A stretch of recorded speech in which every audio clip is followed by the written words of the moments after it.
por el otro, Humberto Padgett, buenos días. Hola, Ciro, Miriam. Hola. Pues no solo fue el Hospital de la Villa, donde encontraste el martes camas desocupadas. Camas inutilizadas. Inutilizadas. Y ayer fuiste a... Me metí a un gimnasio que está en Ciudad Nezahualcóyotl, en el cual se pretendió establecer un hospital temporal de expansión para pacientes no COVID, aunque en algún momento se discutió que si fuera para atender pacientes infectados por coronavirus. La autoridad había dicho que no se había echado a andar este complejo de 100 camas porque no había sido necesario. Lo que yo encontré ayer en Ciudad Nezahualcóyotl es distinto y creo que responde al menos en parte una pregunta que nos hemos planteado aquí. Si las autoridades dicen en sus aplicaciones, en sus discursos, en las conferencias que existe una disponibilidad del 15% de las camas, ¿dónde están estas? ¿Por qué la gente tiene que ir a un lugar y a otro y a otro y a otro y no encuentra dónde hospitalizarse? Una de las explicaciones que yo encuentro a partir de este reportaje es de que no necesariamente son confiables las cifras o no están actualizadas las cifras que tienen los funcionarios que las dan a conocer con respecto a lo que se vive en los hospitales. Vamos a ver. Así luce la unidad temporal de recuperación de Nezahualcóyotl, que se ubica en un gimnasio de Ciudad Jardín. Camas y camas en este vacías. municipio, más de 100 camas vacías y 20 tanques de oxígeno. Es una unidad temporal que no ha sido activada, pues el gobierno del Estado de México insiste en que los hospitales de aquí no están saturados. A 20 minutos de allí, el hospital La Perla de Neza. O sea, sí hay que hospitalizarlo, pero aquí no puede. Ahorita no tenemos la autorización para ingresar. O sea, hay que morirse para que entre uno. Mira, no es culpa de nosotros. No, yo sé. Políticas ¿Con quién discutes ahí? Con un médico. No, yo le digo con todo. Está un hombre, Raimundo, tendido boca arriba, está saturando 80, pero no lo pueden recibir. Le dan indicaciones de arriba que tiene que acatar y solo recibir a un paciente. Ya solo tiene una cama disponible. No, verdad que yo quisiera, mira, Hace ratito llegaron dos, me dice. Igual, bien graves. A mí me los mandan de urgencia, por eso estoy aquí. Los mandamos a otra unidad. Los mandamos a otra unidad. No tenemos espacio. Hace rato no teníamos. Se talla las manos, se las estruja, está intranquilo el médico. Pues sí, sabe que ese hombre necesita hospitalizarse, pero no tiene camas. Y nos indicaron que pues ingresáramos a un paciente pues, que viniera igual en estado crítico. Porque se acaba de abrir una porque falleció nada más un paciente. Pero por ejemplo hace rato tuvimos que rechazar a pacientes aún más críticos y porque no había. Y en ese momento que se abrió pues nos están indicando que sean pacientes críticos con esa saturación de 60 para abajo que la recuperen. Por eso ahorita no la están autorizando. Y nos vamos de ahí. De acuerdo con datos dados hoy por el gobierno del Estado de México e Imagen Noticias, el Hospital La Perla está al 59% de su capacidad, pero aún así no pudo recibir al señor Raimundo Ramos. A unos metros de ahí está el Hospital Gustavo Vaz, que según Déjame los ver si mismos datos podemos del gobierno detener del Estado, ahí el trabajo hoy y estaba al seguimos después del 51% corte. de su capacidad. 59%, es que para mí ahí es donde está la nota de este trabajo. La autoridad, en este caso el gobierno del Estado de México, dice ocupación de ese hospital que acabamos de ver, 59%. 59%. Sí, pero vemos que no están recibiendo gente. No, decían que solo tenían una cama recién ocupada por una persona que había fallecido y que estaba reservada para una persona en estado verdaderamente crítico, saturando 60% menos, es decir, muriéndose. Ahí fue cuando yo le dije al médico, o sea, uno se tiene que venir muriendo, y el médico se pone a la defensiva. O sea, y es comprensible, él no es responsable de que haya 20 o 30 o 50 camas más. O sea, quien sería responsable es la autoridad de que hubiese 100 camas que ya están instaladas, de equiparlas y de dotar a personal médico para que pudiera trabajar en ese lugar. Entonces, de hecho yo me asomé por uno de los vidrios de la terapia intermedia y era persona tras persona, algunos muy enfermos, algunos intubados, algunos medio conscientes. Vamos a una pausa y ahora que regresemos terminamos con este trabajo. 9:35, volvemos. Caminamos por este recorrido que hiciste ayer por este hospital de Nesa. Sí, el recorrido lo genera las camas vacías del gimnasio en Ciudad Neza. Dicen las autoridades y lo han reiterado de que no hay suficiencia hospitalaria, de que se tiene que construir otro hospital del Seguro Social. Entonces vamos a seguir donde nos habíamos quedado para ver el aspecto del Hospital Gustavo Vaz, que es el segundo único hospital general para un municipio que tiene más de 1.250.000 personas y que ha sido especialmente golpeada por el coronavirus. En ese momento el señor Raimundo Ramos estaba en una situación de que se sentía mal, estaba tosiendo, le ponían oxígeno y recuperaba la saturación al 90%. Se lo quitaban y descendía incluso del 80%. Ahí vamos. Que según los mismos datos del gobierno del estado, hoy estaba al 51% de su capacidad. Aquí tampoco fue recibido el señor Raimundo. No tengo espacio físico y ¿Qué te dicen ahí? Pues estamos viendo si lo van a recibir. No hay espacio. Dice que no tiene espacio. No tenemos espacio. Ni sentado, ni sentado, ni parado, ni recargado en la pared, ni metido en un baño. Estamos al full, dice el médico. No hay espacio. No hay espacio. Entonces va de regreso Raimundo a la ambulancia. ¿No hay camas aquí tampoco? no hay camas. No hay camas. Insisto con el asunto con el paramédico. Entonces pueden quedar, no hay el cupo, no hay el espacio. Y ahí va. El viaje en ambulancia de don Raimundo termina en la calle, donde espera a una de sus hermanas para decidir si busca un hospital privado o se queda a convalecer, a continuar su enfermedad en casa. O a morir en casa. 2 crónicas de Humberto Padget, se lo pedimos. Vamos a ver si puedes entrar a hospitales. Lo hiciste el martes, entraste al Hospital de la Villa, Ciudad de México, y lo hiciste ayer en el Hospital Gustavo Vaz en Nesa. Y la Perla. Y la Perla. En estos casos, ¿por qué? Pues para algo que ya nos comentaba la gente. Nosotros decíamos, la autoridad está reportando ocupaciones del 80%, del 85% en los hospitales, pero todo lo que escuchamos nosotros es que no pueden entrar a los hospitales.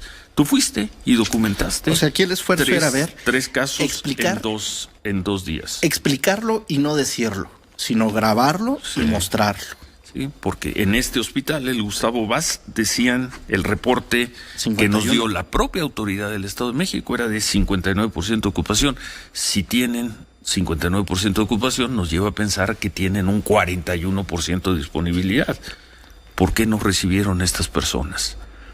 Nos pide hacer una precisión sobre la información, sobre esto que acabamos de presentar del Estado de México, y lo escuchamos desde luego al director de Servicios de Salud del Instituto de Servicios de Salud del Estado de México, el doctor Ángel Salinas Arnaud. Lo escuchamos, doctor, buenos días. Hola, ¿qué tal? Muy buenos días. Un gusto poder saludarle. A sus órdenes. Lo escuchamos sobre este trabajo que, permítame resumirlo en que se reporta una ocupación de un hospital, que fue el que nosotros pudimos trabajar ayer, el Gustavo Vaz de Nesa, de 59%. Y sin embargo, vimos en un par de horas que estuviste ahí, Humberto, sí, cómo no están recibiendo personas que llegan muriéndose, doctor. Es correcto. Bueno, creo que hay un problema de comunicación. Quiero, si me permite explicar, el fenómeno de dar una cama segura a un paciente que solicite atención, pues depende de varios factores. Uno de ellos es el de los recursos materiales, es decir, que tengamos la cama disponible, que tengamos el equipo para soportar esa cama, tal vez un ventilador hoy día es lo más necesario, junto con un monitor, y necesitamos tomas de oxígeno. Esto es por lo que respecta a la infraestructura y a los recursos materiales, pero un factor sumamente importante y que no se considera, no escuché que se considera, son los recursos humanos disponibles en ese momento para la atención.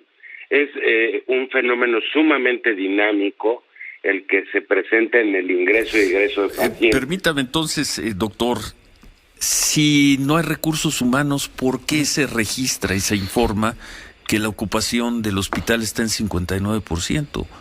Esa es la infraestructura, las camas, en fin.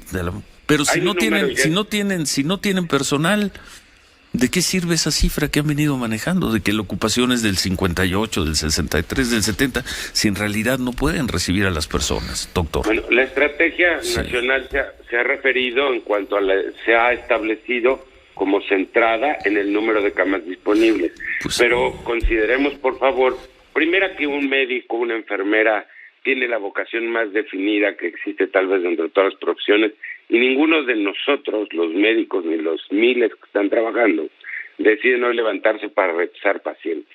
No, lo que tratamos de hacer es tener una cama segura que podamos ofertar a una persona. De nada serviría hospitalizar a un paciente en un sitio no seguro, es decir, no va a haber médico que lo atienda, lo podemos recluir en una cama, y sin embargo en ese momento, en esa guardia en especial, no llegó el personal completo. ¿Y por qué no llega el personal completo? Lo han dicho también a través de otros reportajes.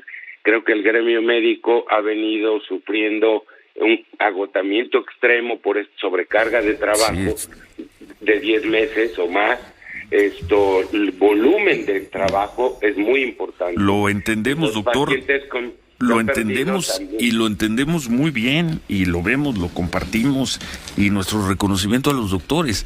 Aquí la crítica, sería la crítica que queda después de los recorridos de Humberto Payet, es que la autoridad, cuando menos en la Ciudad de México y el Estado de México, está manejando una cifra que no corresponde con la realidad. Están manejando la cifra de ocupación, de infraestructura, vamos a llamarlo así. Pero el que haya 40% de camas disponibles no significa que haya capacidad para atender todavía un 40% de personas que lleguen ahí. Lo ideal sería tener un sistema que no tenemos digitalizado, creo que no existe en ninguna parte, para poder decir y conjuntar todos los factores en un solo programa, decir, ok, estas camas son seguras, hablemos de seguridad, no de camas disponibles. Y es un asunto de comunicación, explicarle a las personas el por qué no hay en un momento determinado, es una fotografía en una hora del día en particular. Sabemos que el fin de semana hay un menor número de recursos para atender y se sobrecarga normalmente el trabajo.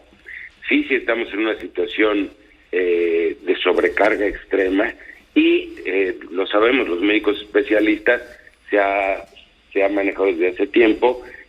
Los internistas, intensivistas son especialidades muy escasas que son necesarias en este momento y desafortunadamente no tenemos a todas para poder atender toda esa gran demanda. Entiendo, es un problema de comunicación en cuanto al explicar por qué en determinado momento, aun cuando se reportó una capacidad, ya cambió. Porque el ingreso, les puedo platicar que hay momentos en los que tenemos 15, 20 ingresos en muy poco tiempo, en una hora. Familias completas se presentan a solicitar y lo que se reportó, porque esto no se lleva por minuto o por hora, son reportes por turno, varían de manera pues sorprendente a lo largo de una sola jornada. Sí. Humberto. Tengo abierta la aplicación del gobierno de la Ciudad de México y dice que el hospital de Gustavo Bassi de la Perla no solo tienen disponibilidad, sino que tienen alta disponibilidad. Lo que yo me encontré ayer, doctor, es de que al personal médico de esos hospitales, de ambos, son dos, les dijeron expresamente que no recibieran a pacientes muy graves. Que no recibieran a pacientes que no estuvieran muy graves, que no estuvieran muy graves. Doctor. Bueno, el cómo se está nutriendo en este momento, tiene abierta la aplicación, tendríamos que checarlo, pero no aparece ahí el número de recursos humanos. Se está únicamente subiendo a la plataforma. ¿Cuántos médicos nos están faltando, doctor? En el Valle de México, ¿usted tiene idea de cuántos internistas? No lo sabe. No, hay una escasez de médicos especialistas, intensivistas e internistas.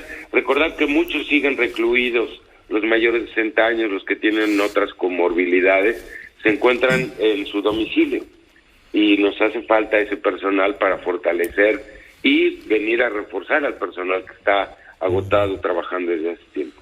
Se referían también ustedes a las 100 camas en Nezahualcóyotl. Sí. Esas camas fueron otorgadas al Seguro Social, pero son para pacientes no COVID. Sí. La política en el Estado de México, claro, ha sido no utilizar esos espacios para pacientes COVID, porque precisamente no tenemos los recursos humanos que aseguren una adecuada atención. Para COVID. Para COVID. Bueno, pero lo que estamos viendo es capacidad instalada que nadie utiliza. Es correcto. Lo que vimos, cuando menos en la fotografía que tomó Humberto Paz ayer, ¿a qué hora, Humberto?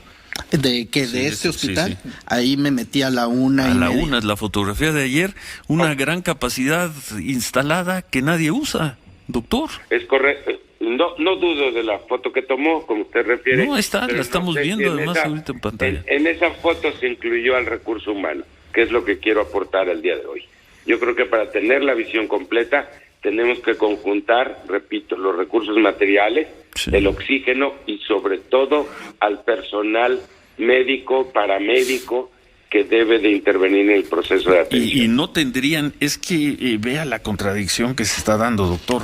Por un lado, la gente llega desesperada a buscar atención en COVID, que no se les puede dar. Por el otro, vemos capacidad instalada que nadie está usando. ¿No tendría que reconvertirse con refuerzo de personal médico en hospitales COVID? Le platico algo. Sí. En las convocatorias se han tomado diversas estrategias. Del total de camas reconvertidas en el Estado de México, en 25 hospitales, a fin de responder de mejor manera a esta sobredemanda que tenemos de pacientes COVID que demandan oxígeno, se reconvirtieron por indicación del señor gobernador y del señor secretario 226 camas más. Ya tenemos involucrados en este proceso de atención hospitales municipales, es decir, hospitales de 18 camas que no estaban atendiendo pacientes COVID. Hoy día estamos internando en esos hospitales que sí tienen una infraestructura adecuada a los pacientes COVID no graves, con criterios muy claros. Esto lo está haciendo el Estado de México. Tenemos 22 hospitales municipales que ya se abrieron y se agregaron en esta reconversión, y 13 centros de atención primaria a la salud, conocidos como CEAPS, que hoy también están atendiendo a pacientes COVID. Bueno. Va a llegar el momento, ojalá no, pero las imágenes de un metro que está causando aglomeraciones, no respetar la sana distancia, nos va a llevar más gente a los hospitales. Más demanda. Bueno, estamos esperando la demanda propia de diciembre. Ojalá no sea el caso. Perdón que lo interrumpa, pero se nos termina el tiempo del programa. Tenemos que terminar el programa. Ojalá mantengamos la comunicación. Gracias, doctor Ángel Salinas, director de Servicios de Salud del Estado de México. Gracias. Gracias.